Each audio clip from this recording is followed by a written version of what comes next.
जय श्री कृष्ण। प्रिय दर्शकों, जो सबसे बढ़कर प्रियतम हो, जो प्राणों का आधार हो, जो जीवन का एकमात्र अवलंबन हो, जिसकी स्मृति और मिलन की आशा ही जीवन में प्रतिपल चेतना प्रदान करती हो, उसे क्षण भर के लिए भी कैसे भुलाया जा सकता है। कोई कहे कि दिन रात में 2 घंटे भले ही उसे स्मरण कर लिया करो, शेष 22 घंटे घर के दूसरे आवश्यक कामों में खर्च किया करो, पर ऐसा करना उस प्रेमी के लिए कैसे संभव हो सकता है। उसे कितने ही घंटे कुछ भी काम क्यों न करना पड़े, वह करेगा अपने प्रियतम का स्मरण करते हुए ही। उसे वह क्षण भर के लिए भी अपने हृदय मंदिर से अलग नहीं कर सकता। हृदय में उसकी झांकी सदा खुली रहेगी। वह उसके दर्शन करता हुआ ही यंत्र की भांति शरीर से कार्य करता रहेगा। ऐसे अनन्य चेता, सतत और नित्य चिंतन में लगे रहने वाले प्रेमी को भगवान नित्य प्राप्त ही रहते हैं। वे उसकी अंतर्दृष्टि से कभी ओझल हो ही नहीं सकते। इसी स्थिति को प्राप्त भक्त सूरदास ने कहा था, हाथ छुड़ाए जात हो निबल जान के मोहे, हृदय ते जब जाओगे सबल बदोंगो तो ही। इसी तन्मयता में लीन गोपियाँ प्रतिक्षण प्रत्येक कार्य करते समय प्रियतम श्याम सुंदर के गुणगान करती हुई आंसू बहाया करती थी।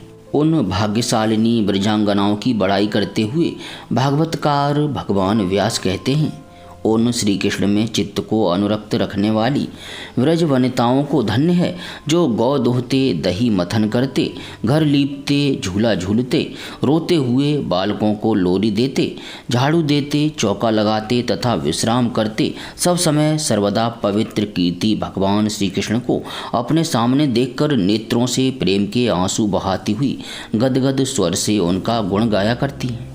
प्रिय भाई बहनों, संख्या की अवधि अथवा गणना के आधार पर जप करने की आवश्यकता तो उन लोगों को है जिनके हृदय में भगवान के लिए प्रेम नहीं है। प्रेम हो जाने पर भगवान का स्मरण या नाम लेना नहीं पड़ता, फिर तो हृदय की गहराई से स्वतः ही नाम प्रकट होता रहता है। प्रेम प्राप्त होने पर यह कहना नहीं पड़ता कि अमुक समय तक अमुक संख्या से उन्हें याद किया करो। संख्या या समय का हिसाब कौन रखे। जब एक क्षण के लिए भी स्मृति चित्त से नहीं हटती, तब हिसाब किताब की बात ही कहाँ रह जाती है।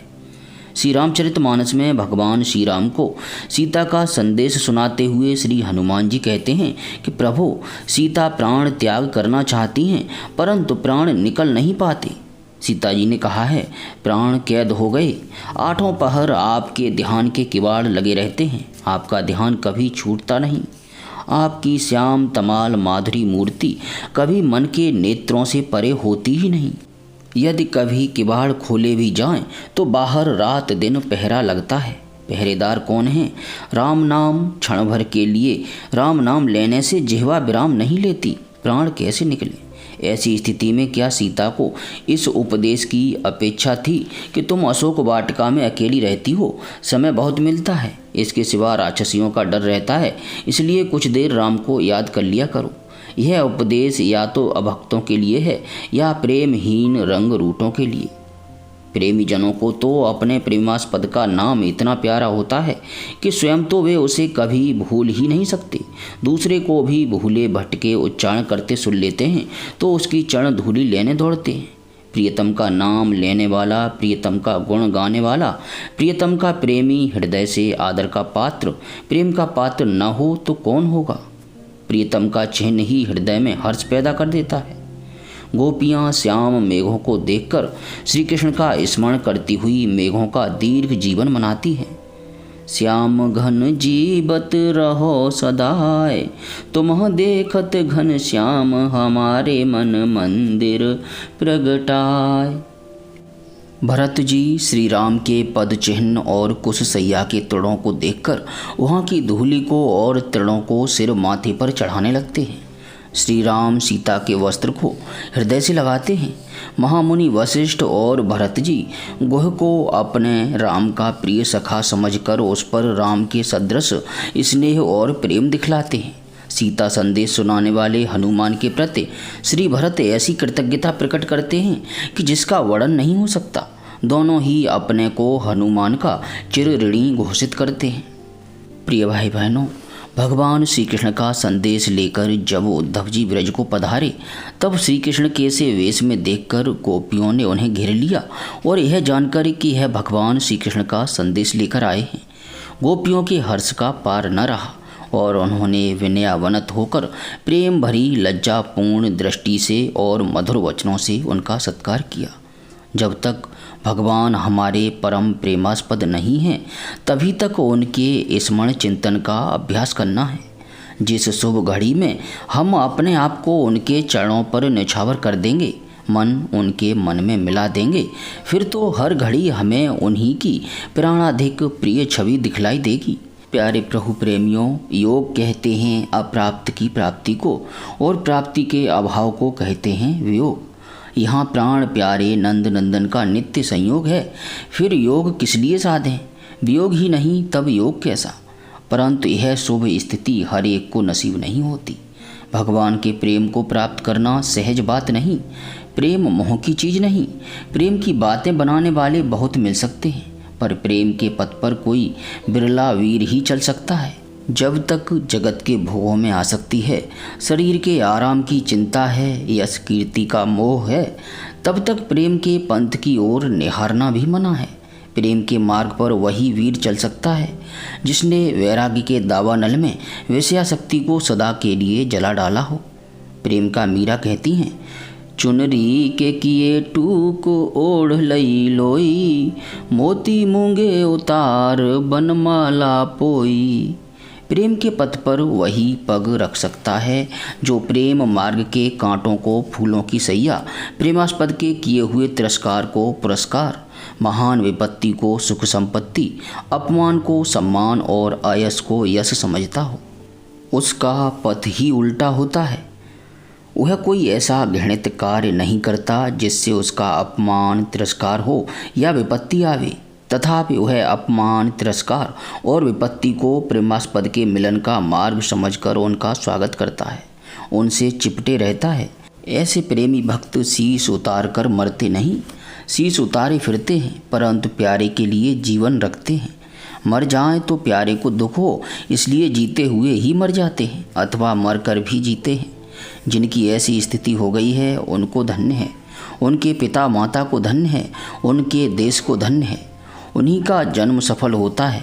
ऐसा करने पर जब उन्हें प्रियतम मिल जाता है, जब प्रियतम के साथ घुल मिलकर वे अपने आप को खो देते हैं, तब तो वे प्रियतम का स्वरूप ही बन जाते हैं।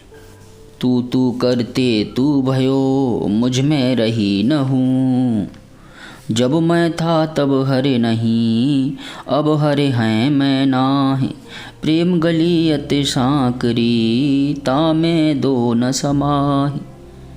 इसी स्थिति को प्राप्त करना मनुष्य जीवन का ध्येय है। इसी के लिए भगवान ने गीता में आज्ञा दी है, अनित्यम सुखम लोकम प्राप्य भजस्व माम। इस सुख रहित और अनित्य मनुष्य शरीर को पाकर तू निरंतर मेरा भजन कर। भजन से ही उपर्युक्त स्थिति प्राप्त हो सकती है। जब तक प्रेम न हो तब तक श्रद्धा के साथ कुछ नियम बनाकर ही भगवान का भजन अवश्य करना चाहिए। भजन करते करते ज्यों ज्यों अंतःकरण का मल नष्ट होगा, त्यों ही त्यों अंतःकरण शुद्ध होगा और भगवान के प्रति प्रेम बढ़ता रहेगा। प्रिय भाई बहनों, प्राय सांसारिक जीवन में भी यह अनुभव में आता है कि यदि हमें किसी से प्रेम नहीं है और हम न चाहते हुए भी केवल दिखावे के लिए बलपूर्वक कुछ ऐसे कार्य करने लगते हैं, उसकी केयर करने लगते हैं, उसका ध्यान रखने लगते हैं, उससे बार बार जुड़ते हैं केवल दिखावे के लिए, आर्टिफिकेशन के लिए, आडंबर के लिए, तो धीरे धीरे एक ऐसी स्थिति आ जाती है कि फिर हम उससे इस प्रकार जुड़ जाते हैं कि हमें पता ही नहीं लगता कि हम कब हृदय से, कब दिल से उससे जुड़ चुके हैं। फिर हमारे लिए बहुत ही मुश्किल हो जाता है उससे दूर हटना, उसे भुला पाना। यही स्थिति भगवान के लिए। प्रिय भाई बहनों, हमारा मन नहीं चाहेगा, हमारी इंद्रियां नहीं चाहेंगी कि हम भगवान को याद करें, स्मरण करें, उनका नाम लें, लेकिन हमें बलपूर्वक अपनी इंद्रियों को, अपने मन को भगवान के स्मरण में, उनके ध्यान में, उनके प्रेम के लिए समर्पित करना होगा। और जब हम धीरे धीरे बलपूर्वक अपनी समस्त इंद्रियों को भगवान के रूप माधुर्य में डुबोने लगेंगे तो धीरे धीरे एक स्थिति ऐसी आ जाएगी कि हम उस वास्तविकता कर पहुंच जाएंगे, वहां तक पहुंच जाएंगे जब हम वास्तविक रूप से हृदय से भगवान को याद करने लगेंगे, उनसे जुड़ने लगेंगे। और फिर आनंद वो होगा कि जिससे हम फिर दूर हट नहीं सकते। यह वीडियो आपको कैसा लगा इसके लिए कमेंट करके अवश्य बताइएगा। और अधिक जानकारी प्राप्त करने के लिए आप हमारी वेबसाइट www.divyagyansh.com पर भी जा सकते हैं। किसी प्रकार की त्रुटि के लिए सभी प्यारे प्रभु प्रेमियों से क्षमा चाहते हैं। और अब भगवान के गदा, शंख, चक्र और पद्मधारी शांत चतुर्भुज स्वरूप का स्मरण करते हुए सच्चे हृदय से बोलिए हरे कृष्ण कृष्ण कृष्ण हरे हरे, हरे राम राम राम हरे हरे।